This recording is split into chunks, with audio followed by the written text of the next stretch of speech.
Bismillahirrahmanirrahim. Assalamualaikum warahmatullahi wabarakatuh. Pertama, terlebih dahulu izinkan saya memperkenalkan diri. Nama saya Aidil Hamdani, bertempat tinggal di Desa Sleman, yang tepatnya di Sleman Kerinci. Jadi, sesuai dengan pembahasan kita hari ini, yaitu adalah model makro.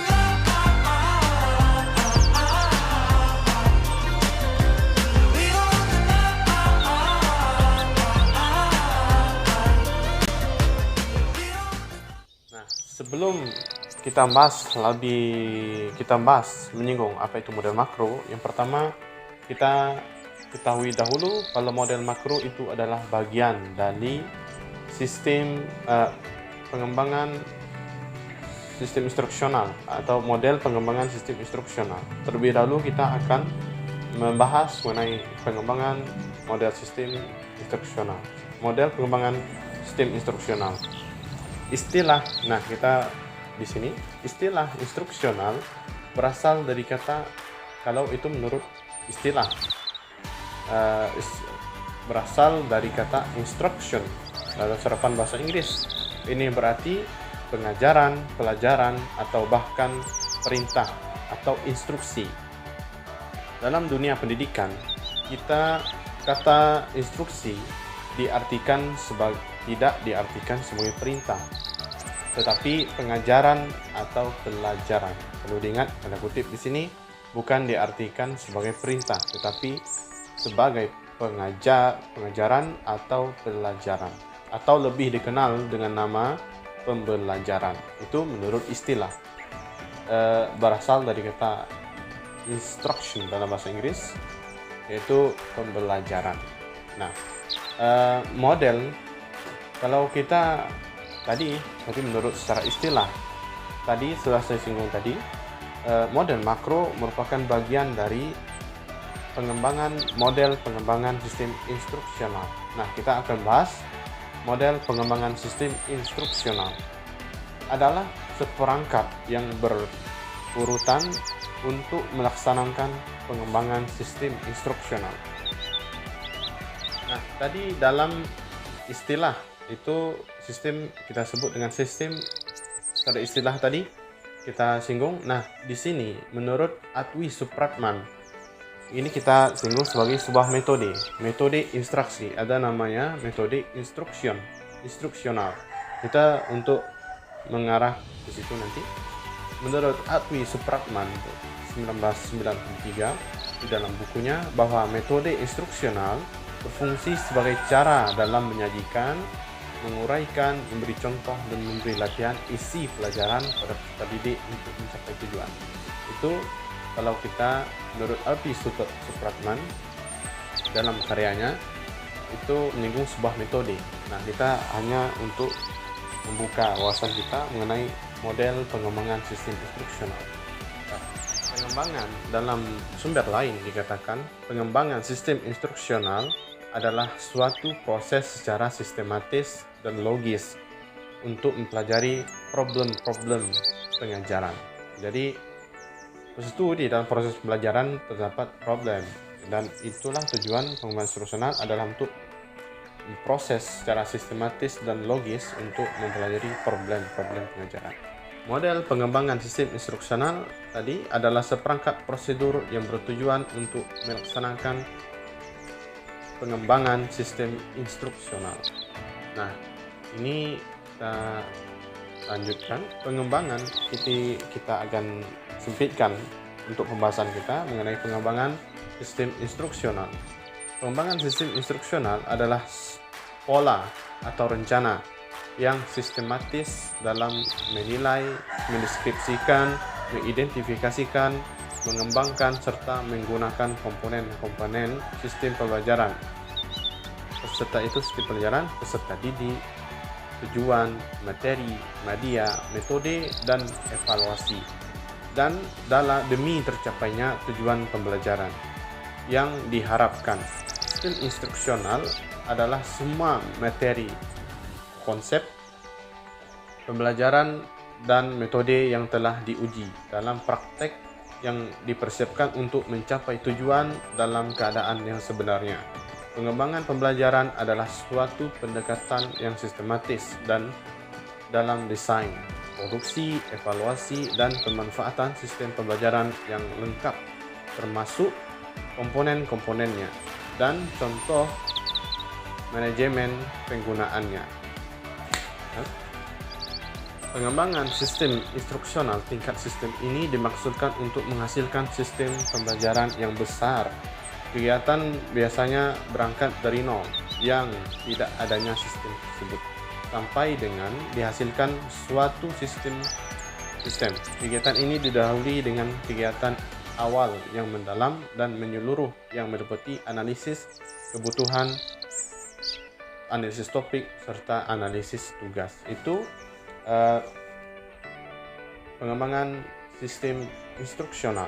Nah, tidak tentu di sebuah tadi dalam prosesnya yang kita sebut dengan sistem, di dalam sebuah proses itu memiliki sebuah sistem agar kedepannya tidak agar tujuannya bisa tercapai dengan jelas. Nah, kita kembali ke model makro tadi yang merupakan bagian dari pengembangan model sistem instruksional. Kalau dalam model pengembangan sistem instruksional itu terdapat dua subbab besar. Yang pertama itu adalah model mikro, yang kedua adalah model makro. Model mikro itu kita analogikan kepada sebuah wilayah, itu kita disebut mikronya itu sendiri mungkin kan sebuah desa, tempat, sebuah titik di suatu wilayah. Dan makro itu sendiri mencakup keseluruhan wilayah pada keseluruhan daerah pada suatu wilayah. Nah, seperti sebuah diasumsikan sebagai sebuah negara. Jadi mikronya sebuah titik di suatu tempat desa misalnya, dan makronya itu seluruh wilayah mencakupnya. Itu kita sebut sebagai sebuah negara. Nah, kembali, dan kalau kita analogikan kalau sebuah kamera itu sendiri, mikro itu untuk melihat objek yang kecil. Nah, itu sebuah lensa mikro, itu analoginya. Dan kembali ke pembahasan model makro model atau model makro, model desain pembelajaran ini merupakan cikal bakal dirumuskannya suatu kurikulum. Nah, cikal bakal dirumuskannya suatu kurikulum. Desain pembelajaran yang dimaksud adalah model cakupan makro ataupun luas. Cakupan makro bersifat super sistem. Sistemnya besar, super, sangat luas, bisa saja bersifat nasional. Sedangkan cakupan mikro meliputi aspek sangat terbatas, seperti untuk suatu KBM, kegiatan belajar mengajar, ataupun suatu topik. Nah, di situ dari judul besar saja kita sudah mengetahui bedanya. Jadi perlu diingat, model makro, model desain pembelajaran ini merupakan cikal bakal dirumuskannya suatu kurikulum. Nah, ada pembeda antara model makro dan mikro. Itu terdapat ciri-ciri pembelajaran ini. Jadi di antaranya ciri-ciri model makro itu adalah bersifat super sistem. Sistemnya kita tahu dalam sebuah kata super itu berarti lebih, sistem yang bersifat lebih. Jadi tingkat lanjut atau tidak biasa. Jadi yang kedua meliputi kondisi organisasi, karakteristik penggunaan serta tempat desain. Meliputi kondisi organisasi, karakteristik penggunaan serta tempat desain pembelajaran itu diterapkan. Yang ketiga itu adalah anggota tim kerja yang banyak. Jadi dari antara ciri-cirinya anggota tim kerja yang banyak, dikarenakan ini bersifat makro bukan mikro. Kalau mikro kecil tadi, yang pertama super sistem, sistemnya luas, cangkupannya luas, sehingga membutuhkan anggota tim kerja yang banyak. Yang keempat, menghasilkan suatu kurikulum. Nah, tadi di antaranya model ini menciptakan cikal bakal adanya sebuah kurikulum. Dan yang kelima, menyerap anggaran banyak.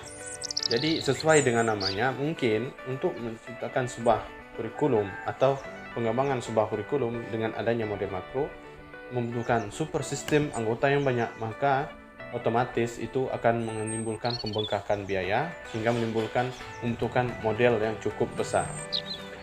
Jadi bukan cukup besar tapi sangat besar, dikarenakan itu super sistem cakupan yang sangat luas. Dan yang berikutnya, tidak menjamin efisiensi karena lebih banyak anggota tim yang lebih terlibat.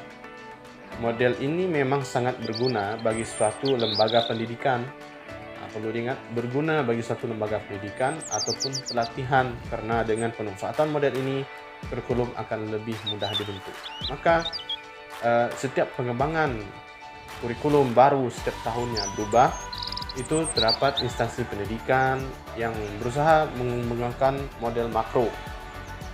Tentu saja pengembangan model ini memang sangat berguna bagi suatu lembaga pendidikan atau pelatihan, karena dalam pemanfaatan model ini kurikulum akan lebih mudah dibentuk.